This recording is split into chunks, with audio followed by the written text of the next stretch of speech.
గత కొంతకాలంగా యుఎస్ఏలో ఉన్న ఓపీటీ స్టూడెంట్స్ చాలా ఆందోళనగా ఉండటానికి ముఖ్యంగా H1B ఫీజుని ట్రంప్ సర్కారు $1,00,000 పెంచడం జరిగింది. బట్ రీసెంట్గా వచ్చిన అప్డేట్ ప్రకారం ఈ యొక్క H1B $1,00,000 ఫీజుని ఓపీటీ స్టూడెంట్స్కి మినహాయింపు ఇవ్వటం జరిగింది. అంటే ఓపీటీ స్టూడెంట్స్ ఎవరైతే అమెరికాలో ఉన్న ఎంఎస్ అయిపోయినాక ఓపీటీలో ఉన్న స్టూడెంట్స్కి ఈ యొక్క $1,00,000 కట్టవలసిన అవసరం లేదు. దీని వలన ఓపీటీ స్టూడెంట్స్కి ఇది ఒక గొప్ప అవకాశం.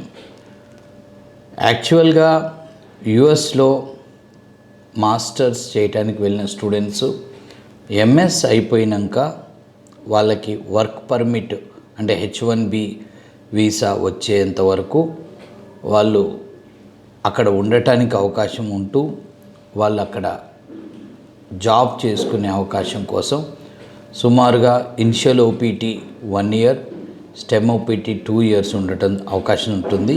ఈ 3 years ఓపీటీ పీరియడ్లో ప్రతి స్టూడెంట్ కూడా జాబ్కి ట్రై చేస్తూ జాబ్ చేస్తూ ఏదో ఒక కంపెనీ ద్వారా వీళ్ళు H1B వీసాకి అప్లై చేసుకోవడం జరుగుతుంది. ఈ యొక్క H1B వీసాకి గతంలో ఉన్న ఫీజు అనేది ఒకప్పుడు $2,200, తర్వాత $3,200. సో అది మనం కట్టగలిగే ఫీజు మాత్రమే, కట్టగలిగే ఫీజు స్థాయిలోనే ఉండేది. సో ఈ మధ్య కాలంలో సడన్గా ట్రంప్ ఈ యొక్క ఫీజుని ఒకేసారి $1,00,000 పెంచడం జరిగింది. దాంతో ప్రపంచవ్యాప్తంగా సో అందరూ ఎవరైతే అమెరికాకి H1B కోసం ఎదురు చూస్తూ H1B వీసా కోసం ప్రయత్నం చేసేవాళ్ళు, కంపెనీలు మరియు సో అక్కడ ఉన్న విద్యార్థులు మరియు అక్కడికి వెళ్ళాలనుకునే వాళ్ళందరూ కూడా ఆందోళనకు గురి అవటం జరిగింది.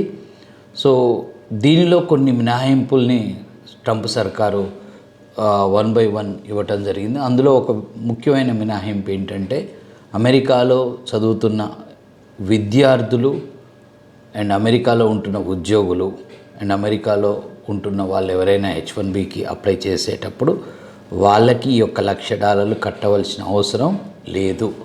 It is really a good news for OPT students.